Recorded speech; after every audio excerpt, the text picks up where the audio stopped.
오늘 저희들에게 주시는 하나님의 말씀은 신약성경 마가복음 15장 43절입니다. 아리마대 사람 요셉이 와서 당돌이 빌라도에게 들어가 예수의 시체를 달라 하니 이 사람은 존경받는 공회원이요 하나님의 나라를 기다리는 자라. 아멘. 오늘 주신 말씀의 제목을 아리마대 요셉 이렇게 붙였습니다.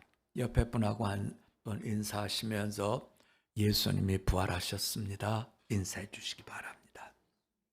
우리가 성경 말씀을 묵상하면 예수님의 시작과 죽으심, 예수님의 탄생과 죽으심에 같은 이름의 사람이 등장하는 걸 보게 됩니다.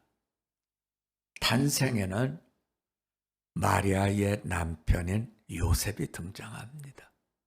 예수님의 죽으심에는 아리마대 요셉이 등장합니다. 아리마대라고 하는 건 지명이죠. 어느 지역의 요셉이다. 그래서 아리마대인데요.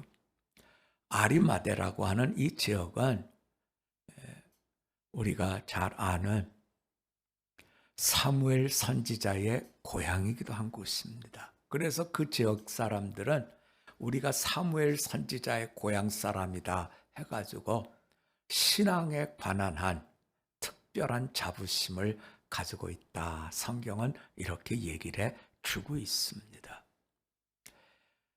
아리마대 요셉을 묵상하면서 자꾸 뱅뱅 도는 것은 우리 삼열 집사님이 사무엘이잖아요. 그래서 삼열 집사님 이름이 자꾸 뱅뱅뱅뱅 돌아요. 아마 여러분들도 아리마대 요셉 그러면 우리 삼열 집사님 사무엘 선지자를 기억해 주면 좋겠습니다. 우리가 예수님의 탄생에 기록되어 있는 요셉, 마리아의 남편 요셉, 성경은 이 요셉에 대해서 의로운 자다 이렇게 평가를 하고 있습니다.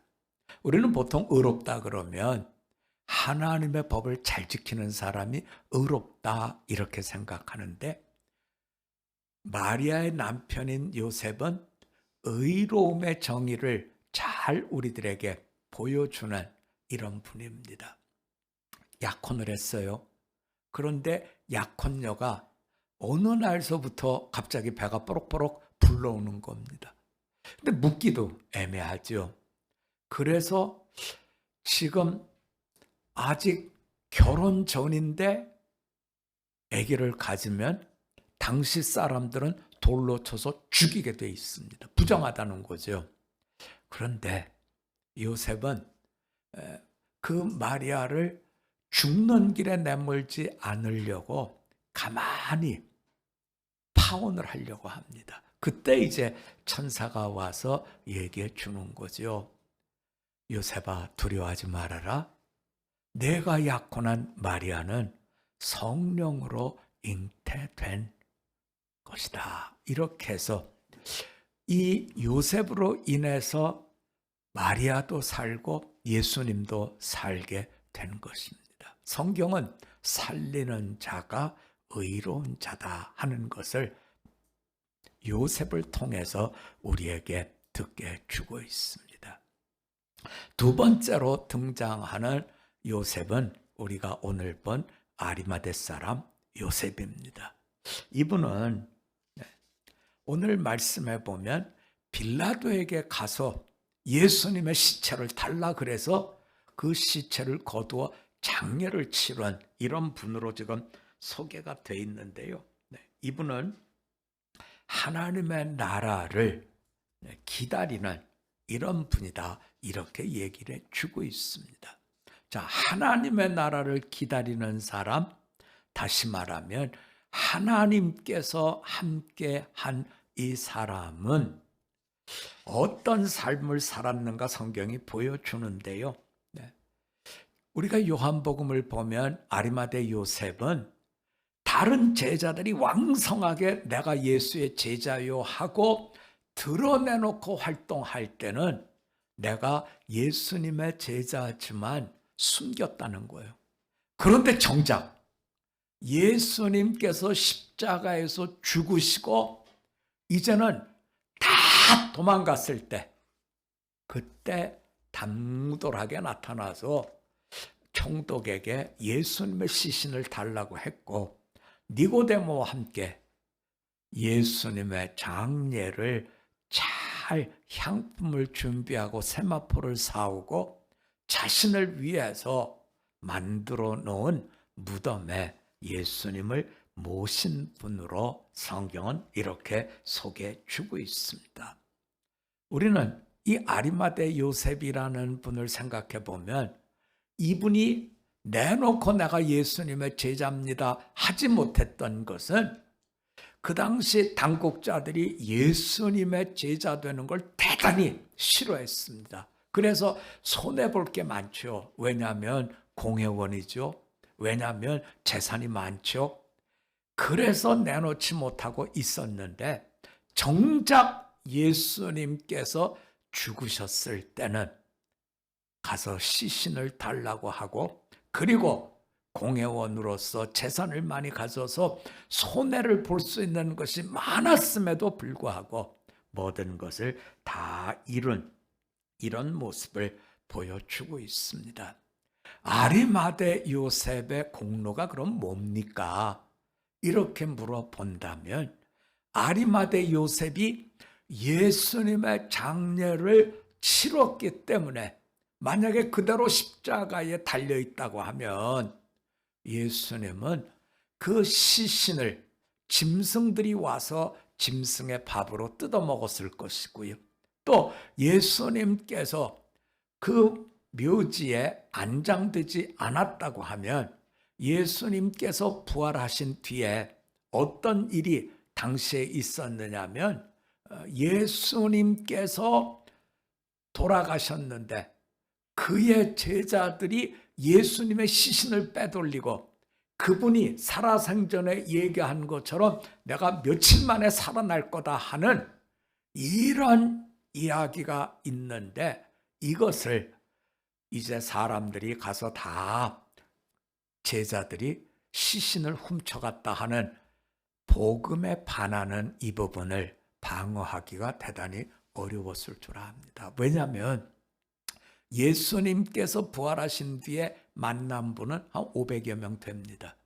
하지만 당시에 유대 사회의 인구는 몇십만 명입니다. 대부분의 사람들이 안 믿고 그 말도 안 돼 이러던 때였기 때문에 아리마대 요셉의 장례와 그리고 예수님을 부활하신 뒤에 나타내 줄 수 있었던 이럴 길을 여는 것은 대단히 중요한 부분이 되는 것이죠. 성경에는 나타나지 않습니다만 이 아리마대 요셉은 지금 보면 예수님의 장례를 할 때까지는 잘 나타나 있습니다. 하지만 니고데모도 마찬가지지만 그 뒤에는 교회사에서 나타나지 않습니다. 그래서 훗날 초대교회에 전해오는 전설과 같은 이야기 속에서 아리마대 요셉이라는 분은 그 예루살렘 당국에 의해서 시신을 제자들이 훔쳐서 숨겼다 하는 이런 죄명을 쓰고 40년형을 받아 감옥에서 지냈다는 겁니다. 물론 이것은 성경엔 없는 얘기입니다만 초대교회 사람들이 전해주는 이야기 속에 아리마대 요셉의 이야기는 이렇게 등장하고 있는 것이죠. 그런데 그 이야기가 그럴 법한 게 예수님의 장례를 치른 사람이기에 예수님의 시신을 숨겼다고 하면 그분이야말로 1차적으로 모든 누명을 쓰게 돼 있었겠죠. 어쨌든 간 이런 아리마대 요셉의 수고로 인해서 예수님의 시신은 훔쳐간 것이 아니라 부활했고, 그리고 우리는 그런 속에서 참으로 예수님께서 부활하신 뒤에 남겨놓으신 우리에게 주는 말씀을 우리가 받게 되는 것이죠. 이제 저하고 한 곳을 좀 찾아보려고 하는데요. 마가복음 16장 뒷부분으로 가봅니다. 15절, 16절, 17절, 18절입니다. 마가복음 16장 15절, 16절, 17절, 18절입니다. 제가 15절을 봅니다. 또 이르시되 너희는 온 천하에 다니며 만민에게 복음을 전파하라. 믿고 세례받는 사람은 구원을 얻을 것이요 믿지 않는 사람은 정죄를 받으리라. 믿는 자들에게는 이런 표적이 따르리니 곧 그들이 내 이름으로 귀신을 쫓아내며 새 방언을 말하며 뱀을 집어올리며 무슨 독을 마실지라도 해를 받지 아니하며 병든 사람에게 손을 얹은즉 나으리라 하시더라. 아멘. 부활하신 주님께서 부탁하신 복음 전파, 하나님 나라의 임재에 대한 이 부분이 아리마대 요셉의 수고가 없었다고 하면 예수님께서 이렇게 전하시기가 쉽지 않았을 거라는 거죠. 물론 부활은 하나님 아버지와 예수 그리스도 두 분이 이루어내신 것이고 여기에 등장하고 있는 아리마대 요셉, 니고데모 그리고 다 도망갔지만 끝까지 남았던 부활의 목격자인 여자분들에 의해서 복음이 전파되었다 하는 말씀입니다. 우리는 참과 거짓에 대해서 늘 분별해야 되는 숙제를 가지고 있습니다. 신앙의 마지막 단계는 분별이기 때문입니다. 어떻게 분별해야 참을 우리가 붙들고 갈 수 있느냐 하는 것인데요. 성경은 역설적이게도 참과 거짓이 드러나는 것은 어려울 때 드러난다는 겁니다. 어려워 보면 저 사람이 진짜인지 저 사람이 가짜인지 이게 다 드러난다는 거죠.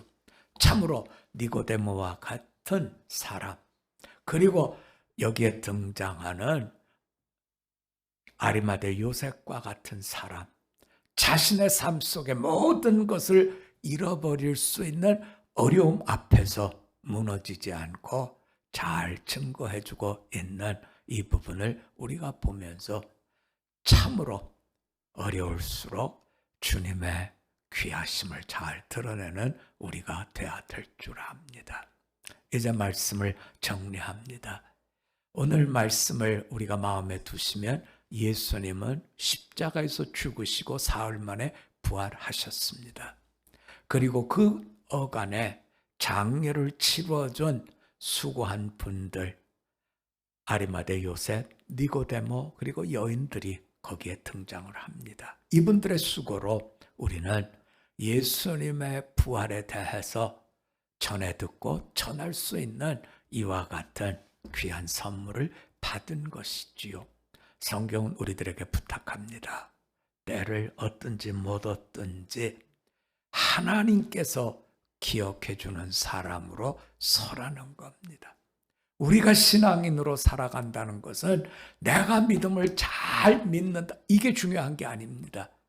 하나님께서 기억해 주시는 것이 중요한 것이죠. 하나님이 나를 기억할 수 있도록 하나님께서 나를 인정해 줄 수 있도록 우리는 하나님의 기억하심 속에 서야 됩니다. 참으로 예수님께서 우리들에게 주신 말씀입니다. 나더러 주여 주여 하는 자마다 천국에 들어가는 건 아닙니다. 하늘에 계신 아버지 뜻대로 행하는 자가 들어갑니다. 그때 어떤 사람들이 내가 주님의 이름으로 선지자 노릇을 하지 않았습니까? 주님, 내가 주님의 이름으로 귀신을 쫓아내지 않았습니까? 주님, 내가 주님의 이름으로 권능을 행하지 않았습니까? 그럼에도 불구하고 주님께서 말씀합니다. 나는 네가 도대체 누군지 모르겠다. 불법을 행하는 자들아 떠나가라 말씀을 주시고 있는 것이죠. 중요한 것은 내가 어떤 권능의 역사를 나타냈다 이것이 아니라 하나님께서 나를 기억해 주시고 나를 알아주는 그 자리에 서 있는가 하는 것이지요. 진실로 주님께서 나를 기억해 주시고 주님의 생명책에 내 이름을 기록해 주는 십자가와 부활의 참 증인으로 오늘을 사실 수 있기를 주님의 이름으로 부탁드립니다. 우리 한번 같이 기도드리겠습니다. 하나님 아버지, 저 갈릴리에서부터 예루살렘까지 예수님께서 권능을 행하셨을 때 제자들은 서로 충성 경쟁을 했습니다. 나는 진실로 오른쪽에 앉을 만한 충성스러운 사람입니다. 왼쪽에 내 자리를 마련해도 괜찮습니다 하는 충성 경쟁 속에 이들이 십자가 앞에 왔을 때 주님의 죽으심을 목격하며 다 도망갈 때 오늘 저희에게 말씀으로 만나게 해주신 아리마대 요셉은 의로운 사람으로 하나님의 나라를 바라보는 사람으로 자기에게 찾아올 손해를 생각하면서도 주님을 장례를 하고 부활의 그날을 바라볼 수 있도록 길 열어주심을 저희들이 보았습니다. 그렇습니다. 참된 신앙인은 권능을 행하는 신앙인이 아니요 예수님께서 인정해 주시고 하나님께서 기억해 주시는 자인 것을 저희가 깨달았사오니 참으로 의로운 자 요셉에 의해서 마리아 아내와 예수님의 탄생이 있었던 것처럼 저희로 인해서 살리는 역사, 복음의 길이 잘 열매 맺어 가도록 함께하여 주시옵소서. 언제든지 우리 하나님께서 길되어 주시는 복음으로 기억되는 믿음 백성들이 다 되기를 간구드리며 예수님의 이름으로 기도드립니다. 아멘.